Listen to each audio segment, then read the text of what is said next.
Action on Film. I'm here with James Kottak, who is the drummer in the band Scorpions. How are you doing today? I'm doing great. How are you? Great. We're definitely happy to have you here with us. So I hear that you're doing a project with Stephanie Smith, who just did the film Wanted. So can you tell me a little bit about that? Well, Stephanie is an excellent award-winning film director who I saw the Wanteds and really freaked out because it had so much humanity and heart to it.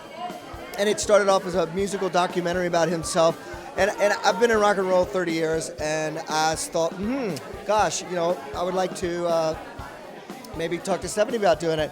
And, I approached her about it, and she says, absolutely yes. Well, I have a massive tattoo on my back that says rock and roll forever. And it's kind of been like, the story of my life. It's the only thing I've ever done. And it's a way, like, you look at some of the, I hate to say older guys, but guys like Mick Jagger, who knew these guys would be still going rock and roll forever? And it's just a great part of life. And it can be a successful career without the drugs and without all the booze. And just, it's my story, basically, and I'm just a guy. A lot of people don't know who I am, but Stephanie, I know, has a way. She's going to put everything together, and it's going to be wonderful. Why did you decide to, be a rock and roll star and be a drummer?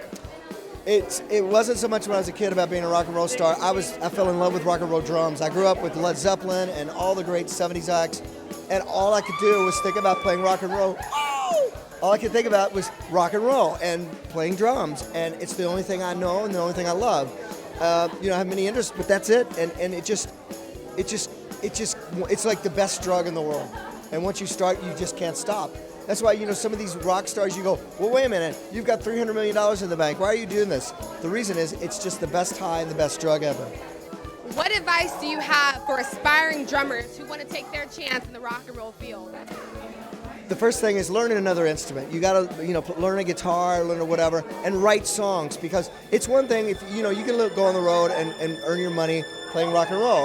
That's cool. But songwriting is so super important. You could earn lots of money with songwriting and things like that. The other thing is practice, practice, practice. Seriously, if you want to be good at anything, you've got to practice, and you've got to work hard and work smart. And if you're going to be a successful lawyer, you're going to be working 60, 70 hours a week. You want to be a successful musician / businessman, you put in 60, 70 hours a week.